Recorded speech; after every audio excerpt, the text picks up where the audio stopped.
Olá, bem-vindo à conversa. Hoje uma conversa especial, temos connosco um dos míticos, alguém que marcou uma era no Futebol Clube do Porto e numa modalidade, neste caso o basquetebol. Apresento a todos os portistas, muitos deles, ou grande parte deles não terá visto jogar, mas apresento Dale Flash Dover. Dale, obrigado por estares hoje aqui connosco e estou a falar português. Sim. Porque o Dale, tantos anos depois, mais de 40 anos depois, ter estado 3 anos na cidade do Porto e no Futebol Clube do Porto, ainda fala português, entre outras línguas.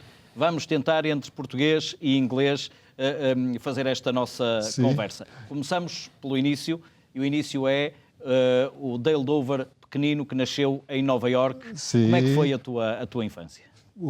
Primeiro, eu queria que você seja à vontade. Se quiser, pode falar em português, chinês, árabe, dinamarquês, hebraico, swahili, francês e talvez American Sign Language.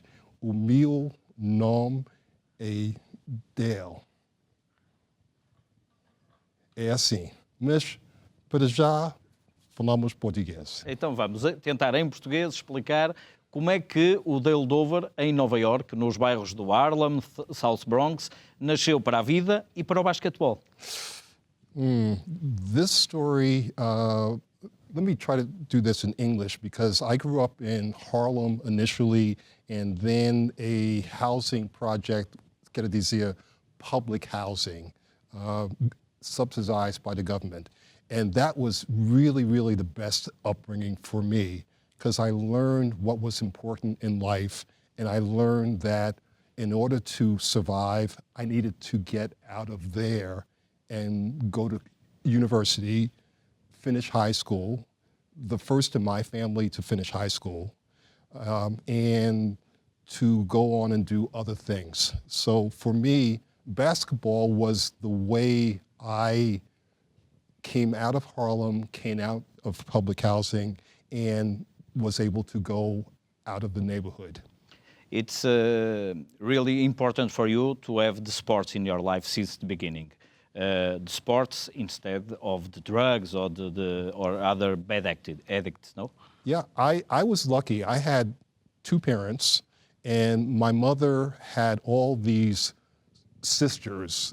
She had 1,000 aunts, tias, who watched me wherever I was in the Brooklyn, Bronx, Manhattan, and I needed to point the ball, like really behave myself, because if I didn't, they'd say, I know your mother, and I'll let her know what you're doing. So it really helped me. And my dad, ele era taxista, and he was a very, very good father for me. He wasn't perfect, but for me, they were perfect. And he was very, very insistent that I finish high school. And so when I finished high school, the first in my family, he was so happy that he didn't even care that I got into Harvard, which is a very good university. And you have in Portuguese, but you have the playgrounds of basketball in Harlem, in Bronx, everywhere in United States, no? So when you can, you are playing basketball at the time, no? Since what age? Since maybe 5 years old, I played basketball in the playgrounds. In those days, we could travel all around New York on the train system and come up to a playground and say, I got next, and play and for however long. When you lost, then you go home. So it was very, very important for us to win. So, and you have that, you need to win and you need to win at the studies also. So when in high school, you have both. You win playing basketball and you win in studies. Não era imediatamente. Em as escolas mais primárias, primárias, eu não era tão bom estudante. And I was a little bit wild. So whenever I got suspended or put out of school, they said, you need to write a book report. And everybody else chose Spain and England. I chose Portugal because I said, wow, Portugal, small country, and they had an empire around the world. So every time I was wild and acted out, they said, Dale, write a book report. So I wrote on Vasco da Gama, and then I wrote on Cabral, and Ferdinand Magellan, Fernando Magalhães, and Henri the Navigador. And so by the time I was in 4th grade, I knew more Portuguese history and was so impressed that Portugal had an empire around the world. They had gone around the world. They had gone to South America, to Africa. They had used the compass, and they used these ships to go everywhere, develop trade, fish for bacalhau, and all from a little country. That's unbelievable because many Americans don't even know where is Portugal. And you know the Portuguese history since the beginning, since you are a little guy. Yeah, and then when I came here, I really enjoyed reading Camões. You know, Venhos os homens do mar, and that was so interesting to me. But it's not normal from a guy that comes from the Harlem, from the Bronx, to have that kind of interest. I was always curious about speaking to people in their own language. So during my lifetime thus far, I learned French in high school. In college, I learned Chinese and Swahili, and then I learned Portuguese here. I learned Danish in Denmark, where I played basketball and worked at the American Embassy. I learned Hebrew in Israel, where I was the American consul and played professional basketball. And then I learned Arabic because I have no excuse not to be able to say Assalamu alaikum and wa alaikum assalam, marhaba, kayf hal. I have no excuse for not knowing that, and this entire Arabic people out there, and I can't relate to them. That was wrong. And then I learned the American Sign Language. And where do you learn more basketball after you have 12, 13 years old? When I was in high school, my idea was, in order to get out of the South Bronx and the projects, I needed something like basketball, and I also needed to study. So I studied very hard, and I asked my teachers, they asked me, where do you want to go to college? And I said, I want to go to Harvard. And they said... They believe you, that you can? They believed it. I didn't believe it. So they believed it. They said, okay, isto é uma aspiração a sério. Mas tem que estudar. Nós estamos a brincar agora. Vais ver um estudante prodigioso e pode ser. So they really push. They were very, very demanding of me, but they took me at my word. I said, I want to go to Harvard, and they said, okay, to do to Harvard, you need to do this, that, the other thing. And surprise, I went to Harvard. You can choose Harvard because of your average, and that's not normal from a guy that comes from the project. I think that is not normal. No, it's not a great part of the guys that can do that. So when you get Harvard, the basketball is also very important in your life. But Harvard is not the best university to get the NBA. Oh, you did your research on this. I'm very impressed. That's exactly right. Yeah, when I went to Harvard, I had a drawer full of tickets and offers from other schools, UCLA, North Carolina, schools where if I had gone there, probably a better chance of going to the NBA. But even at 18, I said, I want more. I love basketball. I want to play professional basketball. So I made the choice. Harvard was a better fit for me, and Harvard changed my life. When I got in, I got, we say, cold feet. I got nervous and said, I don't think I'm good enough. And so I went to my teacher and said, at Harvard, you have to wear a jacket and tie to eat, to the dining hall. And I said, I don't have a jacket and tie. So he goes to his closet, opens it up and says, okay, choose 2 jackets. All right, any other excuses? And I said, well, they got all these preppies from Andover and Exeter and Groton and Lawrenceville, and they're really, really smart and really, really have money. And I don't think I'm learned enough. He said, I'm going to give you 50 books, and I want you to read them during the summer. So I read all the books, and when I got to Harvard, it was a challenge. Even the dining hall, when I went in, you had to have a jacket and tie. And that bothered me, frankly. And Harvard was very, very understanding. Against your wildness, no? Yeah, exactly. They were very patient, very, very understanding, and very, very nurturing of me. But I said, this jacket and tie thing. So one day I wore a jacket and tie, but then just like boxer shorts, nothing else. No shirt, no shoes, just boxer shorts. And I went in, and then I get called to the dean's office next day. He says, all right, Mr. Dover, you went to the dining hall and in that outfit. And I said, so what's the problem? He said, what do you mean? I said, well, I've got a jacket and I have a tie. That's all you require. He said, all right, I see your point, Mr. Dover. Now, I'd like to think the wildness in me, and I think we had this conversation. I said, Dean, some of my friends, some of my colleagues, they don't have a jacket or tie. They have to get one from the Salvation Army, or they have to borrow it.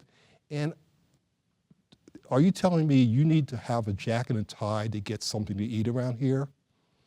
And he thought about it, and he's like, And it took a year, but the next year, they took off that rule. So you could just dress like this to get something to eat. Okay, till now.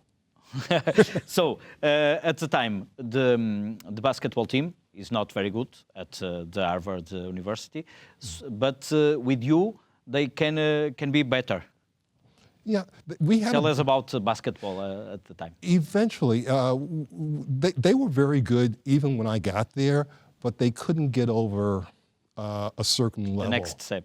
And so my senior year, when I was captain, they brought in James Brown, who was a beautiful player. He does, if you watch the National Football League, he does the commentating like you're doing. Yeah. Beautiful player, great player. They brought in All-Americans, and we eventually got to a point where we were competing. And the shot that really made my career was against Princeton and Pete Carrill, and they were a really, really good team. And it got down to about 10 seconds, and Pete Carrill, the coach of Princeton, said, Dover, he can't shoot from the outside, let it go. And on a broken play, I was supposed to pass it into James, but James wasn't available. So I spun around, went to the corner, and just heaved up the shot, and it went in with no seconds on the clock. Yes, and we won by 2 points. Yeah. And it was a big deal for me, but it was a great deal for Harvard. And at the time, you have the opportunity to go to a trial in Boston Celtics in NBA. Yeah, that was weird. That was just crazy because Boston Celtics Red Auerbach, he just said, yeah, I don't draft you Harvard snobby kids. You're real smart, but you don't know anything about basketball. But my coach was K.C. Jones, who was a great Boston Celtic defensive guard. And so Auerbach drafted me in, I believe, the 8th or 10th round, the last round. And that was another landmark in my life because I got to play in Boston Gardens against John Havlicek and JoJo White and Dave Cowens. And I was pretty good, but they were really good. They don't need any more. Nobody else at the team. No. Oh, exactly. You did your research.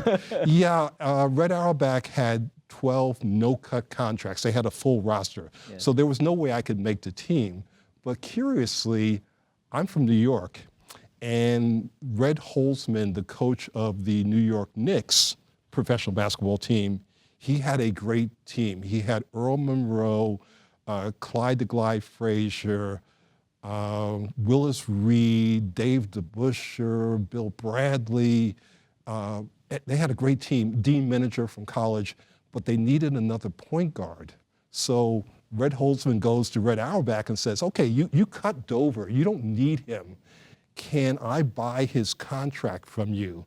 And Red Auerbach said, hell no, you're not getting it. And I have to love Red Auerbach for having the integrity to say, no, I'm not giving you his contract because I don't want to see him 12 times a year. And so to this day, I am so pleased that he said no. Why? Because I wouldn't be here now. Okay. But you lost your opportunity in National League. This was way better. You learn more in all the countries you have been after. Yes, this was way better because in the NBA, it would have been 100 games in a season. And it's not how good they play in the NBA. It's really the wear and tear on your body for 100 games. When I came here, we have the same schedule here that we have in the Ivy League. We play in the Ivy League on Friday and Saturday. We play here Saturday and Sunday. And then we train, and this was perfect. And then coming here, eu aprendo português, a culture portuguesa. It was perfect. É uma boa deixa para passarmos agora a falar em português nesta nossa conversa. Podemos fazer. Vens para Portugal em 1971, outubro de 1971, Mais ou menos. para a época 71-72. Essa oportunidade surgiu muito porque na tua cabeça havia aquele conhecimento que tinhas da cultura portuguesa e porque tu quiseste muito vir para Portugal também. Como é que foi o vires para Portugal? É uma coisa formidável. Eu cheguei em 71 e logo conheço Antônio Patella, Fernando Assunção, Alberto Babo, Ivo Leite, Benjamin, Fernando Gomes, Ilírio Esteves, e era uma equipa muito, muito bom. Mas parece que eles não acreditam que podemos ser campeões nacionais. Quer dizer, quando eu cheguei aqui, eu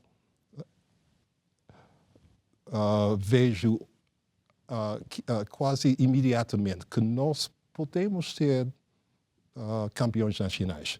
Mas, para ser campeões nacionais, cada vez que nós entramos no campo para jogar um jogo, é preciso ter uma certa mentalidade. Quando nós jogamos com paixão, com orgulho, com respeito para o jogo, com uma estima enorme para os adeptos do Porto, para as portistas e para a região do Norte e para a cidade do Porto. E isto faz diferença. Tu trouxeste essa esperança, ou seja, notaste que todos esses jogadores que tu disseste, que eram os teus colegas de equipa, lembras-te de todos, quando olharam para ti, quando treinaram contigo a primeira vez, sentiram que havia ali a esperança que lhes faltava para os ajudar a ser campeões? E acho que sim. Nós treinamos duro e era um mito que era muito fácil para os jogadores do Porto, porque eles podiam avançar a bola ao meio campo, dar a bola a Dover e depois eles vão tomar café, talvez um cigarette, e Dover vai meter o cesto. Não era assim. Estes jogadores, cada um, jogam muito bem, jogam duro e jogam com uma mentalidade que eles eram bons jogadores. Eu não me lembro muito, mas recordo bastante.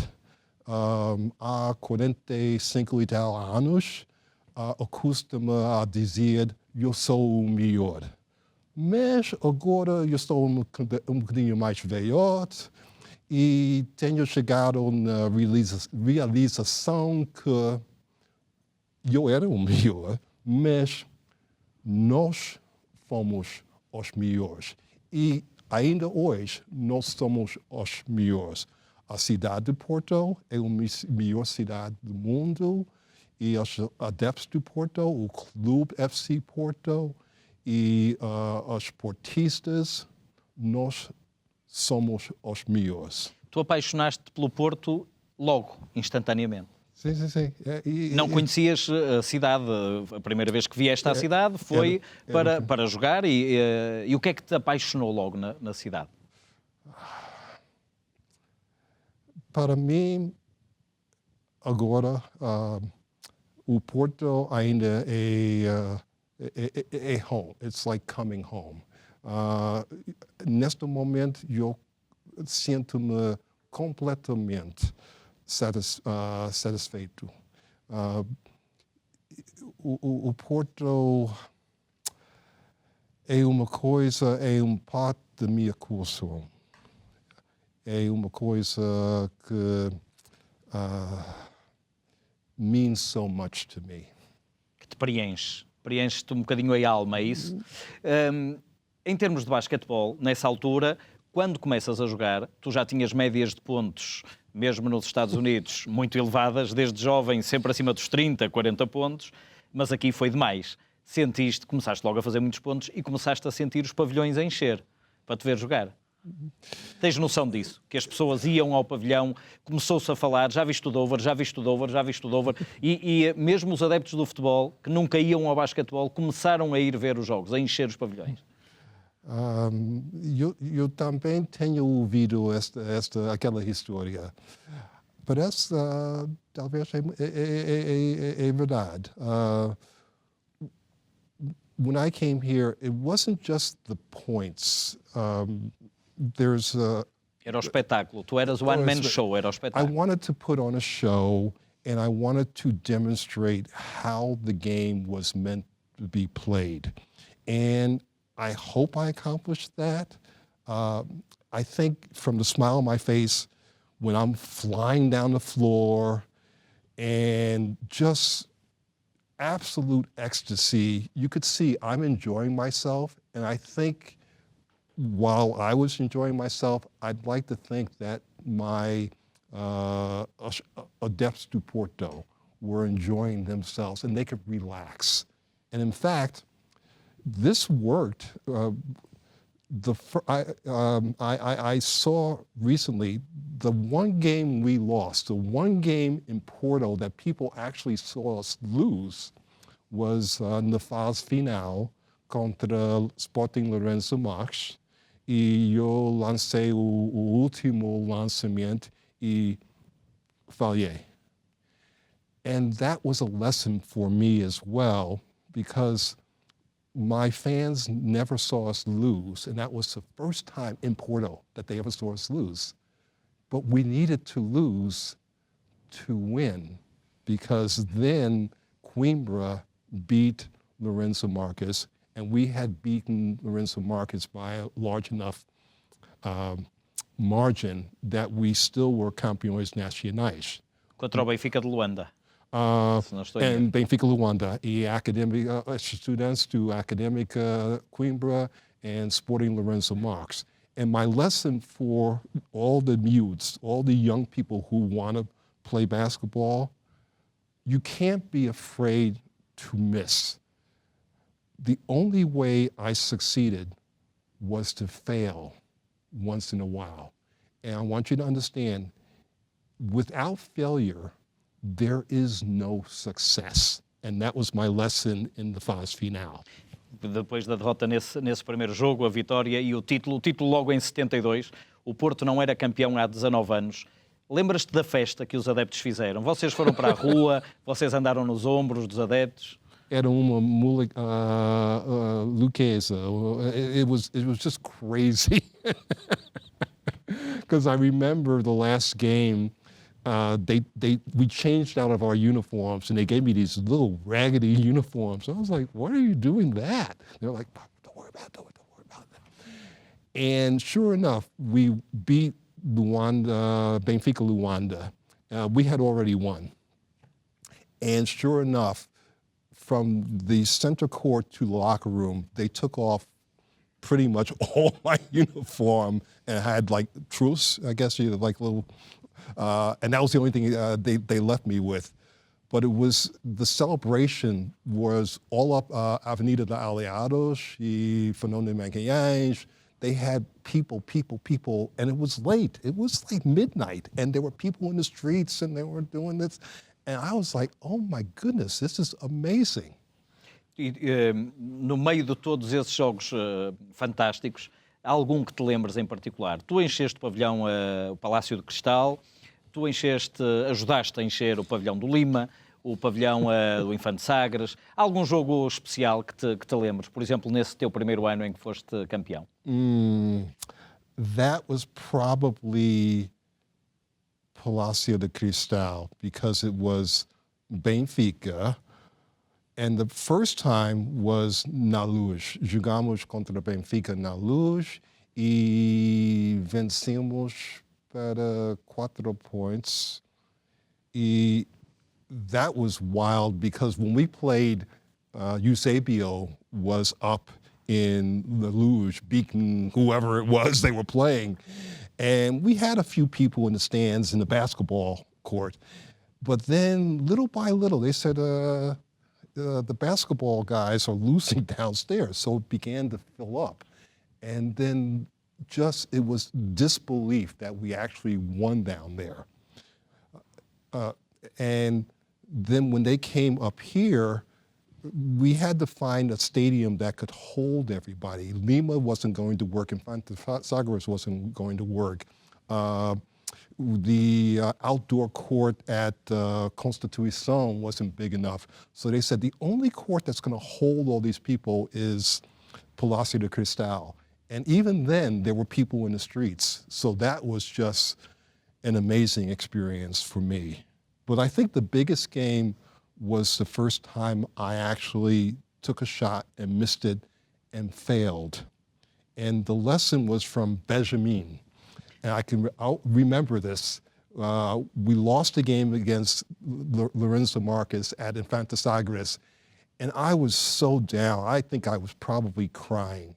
And I was like, oh, I let you guys down. I let the city down. Maybe next year. And Benjamin came up to me. He was shorter than you are. And he might have just smacked me and said, listen, get over it. You're the best. We're the best. Coimbra, Acadêmica vai ganhar contra Lorenzo Marques. Don't worry about it. And they did. And he just, the shortest guy on the team just came up to me, and he he was yelling at me and everything. He was like, come on, guys. And that was a moment for me that I could learn from my players as well. And Dale, that is the year that you scored more than 100 points? Qual é o teu máximo de pontos no Porto? Também tenho ouvido aquela história. Isto não era mito. Eu recordo que eu marquei 117 pontos num jogo. I'm not proud about that. They had it coming to them. But I think my bigger record in Portugal is that in the 3 years I played here, eu nunca atinge 6 faltas e put out of the game. I never fouled Nunca out. foste excluído por faltas de um jogo. I never fouled out of the game. And the referees, as good as they were, I shouldn't say that, they never succeeded in putting me out of the game with 6 fouls. And I consider that a very Great achievement, great accomplishment. Victory. Yes. And eras viciado no treino. You like to train every day, and you are also a coach. You are coach of the girls, coach of the small guys in FC Porto. How many hours of training sessions you have per day at the time? Ooh, that's a good. Thank you for that question. I was watching the Beatles story of how they did Sgt. Pepper's Lonely Hearts Club Band, and they were if you know the Beatles. Yeah. Okay, they were a group and they were going around the world and they had thousands of people watching them and they were playing their music and fans loved them and they were making a lot of money and they were like, So after their last concert, they said, we're not going around the world to do concerts anymore. And they said, why? You like it? You're making a lot of money. He said, we're not getting any better. I was like, wow. And so they went to the music laboratory. They did Sgt. Pepper's Lonely Hearts Club Band.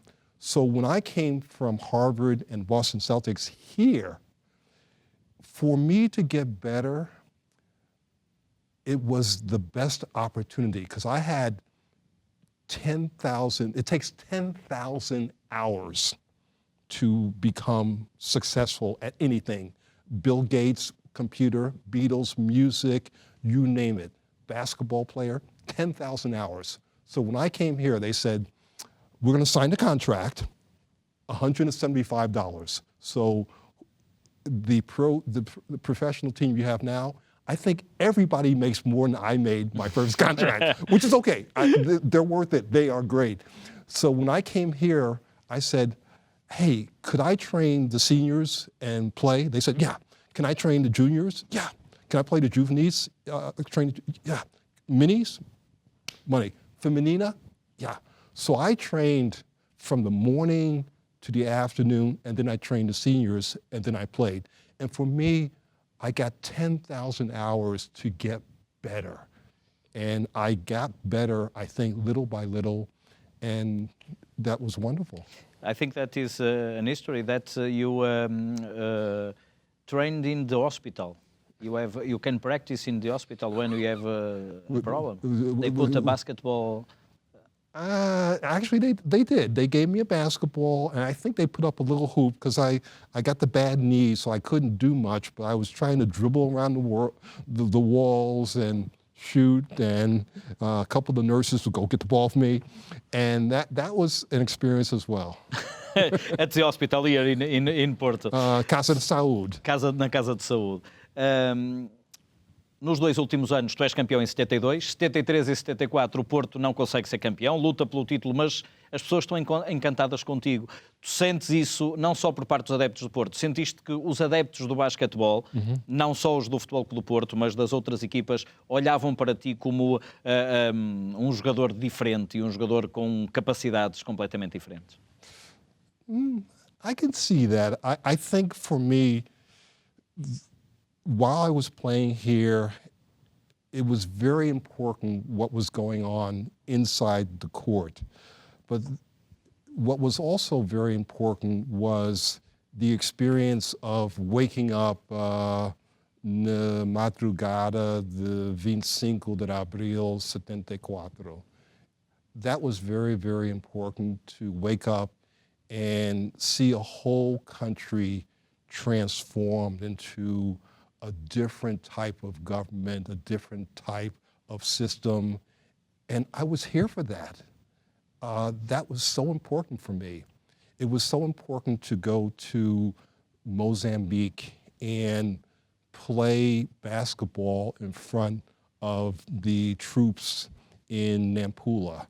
They asked me to do it, and I said, I'm American, I'm African American, but I also realized that the people, my fans who I love, and I hope they appreciate me, if I did this, I would be going up and playing in front of the troops who were the sons and the fathers and the brothers of my fans here in Portugal.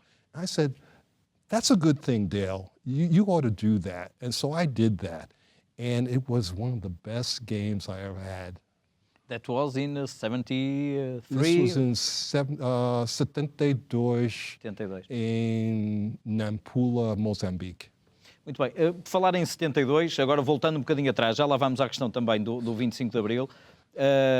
Há pouco falaste que não havia pavilhões com tanta capacidade como desejada para ter os adeptos que queriam ir ver o jogo. E há quem diga também que tu és responsável, em parte, pela construção do pavilhão Américo de Sá, mais tarde chamado pavilhão Américo de Sá, inaugurado em 73, onde ainda jogaste. Sim.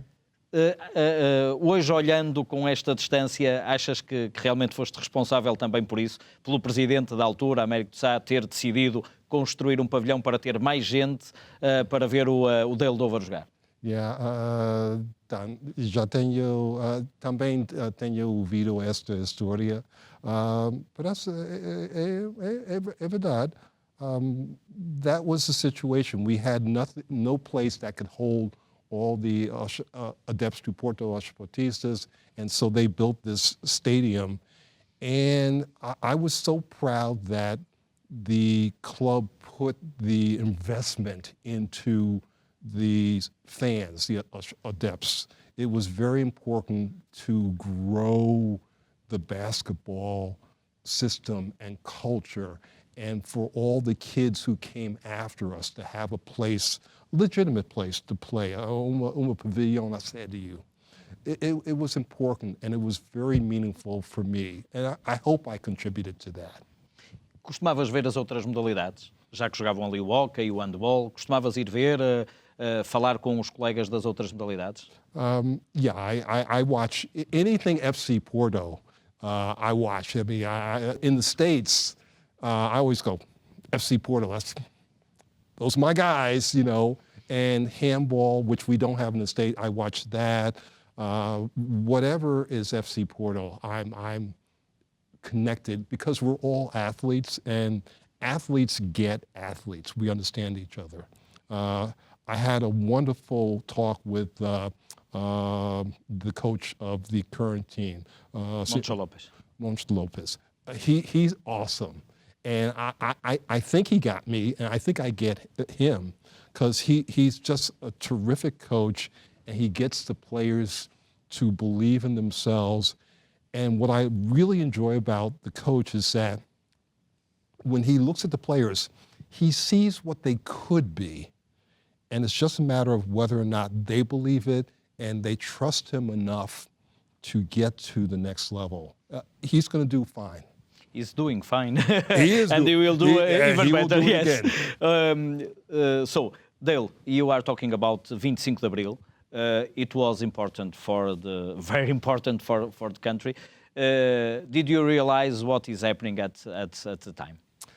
I had a sense when we left Mozambique that Portugal was on the verge of doing something very special, which other countries, other empires had a very difficult time doing. The British, the Spaniards, the French. The Portuguese, I think, in 72 began to say, is this who we are? And I have to love the Portuguese and absolutely respect Portugal for having so much integrity and being noble and saying, this is not who we are. And they did something which was unbelievable. They walked out of Mozambique and Angola and Cabo Verde and just said, this is not what we want to do. When we came back in 74, about 2 o'clock in the morning on the 25th, I'm listening to the radio, and here's Paulo de Carvalho with the Porta de Adios. And I was like, that's odd, it's a nice song. And I think that was the signal for the beginning of the revolution. So the next day I wake up and I'm looking out and I'm looking at tanks and soldiers with flowers in the rifles. And I'm saying, that's odd. That's a little strange even for Porto, which Porto's a little out there. I said, And so I go down, and the soldiers were really direitinho, just very, very, and they were awesome. They were like, oh yeah, I saw your game, and you're home, and I said to you, and then I tried to get into restaurant Cunha on maybe Sada Bandeira, and they were open. I was like, really? He said, oh yeah, we're open, Again, impressive that I don't think anyone got hurt during the revolution or the one-day revolution. And what was really impressive was that people came out of the, we'll say, jails, and people were liberated, and they were in the streets. And what was very impressive was the process from then to establishing a more representative government. Again, very few countries accomplished that, and I feel so pleased and proud that while I wasn't a part of it, I was here for that. You are not also a CIA agent, like they said at the time. The people say, now I can ask, but at the time the people say, is too good, so is in Portugal for any other reason? Também tenho ouvido aquela história, mas eu não acredito nisto. Vamos lá considerar o seguinte, espião que era capaz de marcar 170 pontos num jogo, eu acho que não. You don't believe it? I don't think so. 20 points maybe? Okay. And don't have time to practice and to coach all the teams that you are coaching? Juvenis, juniors, femininos? Well, I will say that when I stopped playing basketball in Portugal, I went to the State Department, and I went to Denmark as a consul or vice consul, and then I went to Israel as an American consul. And that's still my paixão. Nós temos Diplomacy and basketball. Diplomacy. Nós temos que estabelecer paz em Jerusalém, em Tel Aviv, em Israel, entre os árabes e os Jews. For me, that's my passion. Also, my first job was actually at the United Nations in New York. And you have a Secretary General, Senor Guterres, I think. Antonio Guterres. And that was my first job out of high school, was to work at the United Nations Postal Administration. I was in the mailroom.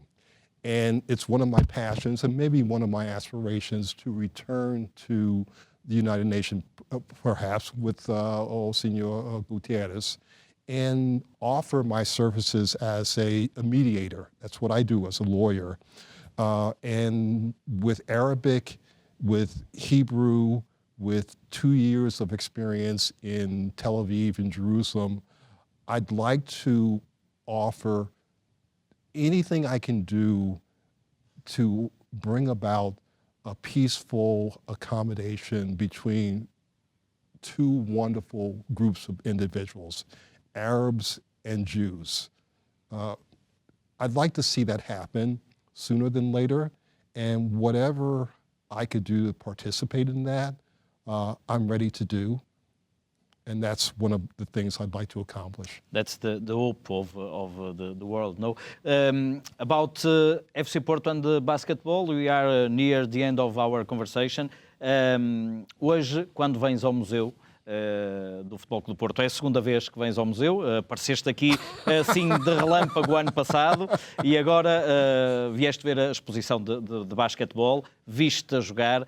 Tens o teu busto lá, a tua estátua, a única estátua de basquetebol que aqui está. Tinhas noção disto? Tinhas noção da grandeza que o Dale Dover tem para os adeptos ainda hoje, de forma a estares no museu do Futebol Clube do Porto? Well, I have to tell you, there is a God, and God has spoiled me. I mean, He's given me so many blessings, but God also has a sense of humor. You know, I'm here for comic relief because He's got stuff going on in North Korea. All the Americans have lost their minds, apparently. and so with me, He says, I'm going to keep him around to, you know, just give me a little bit of comic relief once in a while. So 2 days ago on Sunday, I'm coming to the museum, and I'm going to the entrance, and then I'm going like, look out, hold up here. And here's this 20-foot thing of me playing basketball, and it says Exposição Temporária do Basquete. And I'm like, are you kidding me? So, fortuitamente, eu cheguei sábado passado, no mesmo dia que a exposição iniciou. That's just comic relief. That's just crazy. And then I come inside, and here's a beautiful exposition. Esta exposição é oferecimento extraordinário, é apresentação excepcional. É bem feito e também é bem apresentado. It has everything. It has films that I never saw when I played here. The one thing about the film is that I remember de vez em quando falhei alguns lançamentos. In the film they have, I never missed any shots. So I was like, He's perfect. He's the perfect I wasn't that perfect. Ok, Dale, antes de terminarmos, alguma mensagem que gostasses de deixar para os adeptos do Porto? Para aqueles que te viram, e são muitos, porque há uma geração de pessoas que quando passam, e mesmo aqui por nós, e nos dizem, aquele é o Dover, e não só para esses, mas também para as novas gerações de deportistas. I love you guys. I love Football Club do Porto. For me, it's like coming home. In times where I'm in court or I'm in the Middle East and I'm trying to do some negocios and I need to just sort of settle down, I picture in my mind walking around Porto. I picture in my mind all the adepts and the portistas and the people I know here, and it calms me. It gives me a visual representation of what all this has meant to me. So for me, coming here, it's like coming home. If you ask me, where's home? Half the time, I would probably say Porto. Isto é cidade, minha cidade em todo o mundo. And it's eu regresso para matar saudades, com certeza, mas também regresso para sentir outra vez a boa mentalidade do Porto e também a boa maneira de ser do Porto. This is it's so important to me, so I can say flash em casa outra vez. Para mim é um prazer ter-te aqui. Não posso dizer que vi o Dale Dover jogar porque nasci em 72, mas posso dizer com muito orgulho que conversei com o Dale Flash Dover, que era esse a tua alcunha. Flash, tu aparecias rapidamente a fazer pontos em todo lado e vou-te pedir para deixares aqui a tua assinatura no número 6 de Dale Dover. Eu ajudo a segurar aqui também para que possas... Eu vou fazer isto é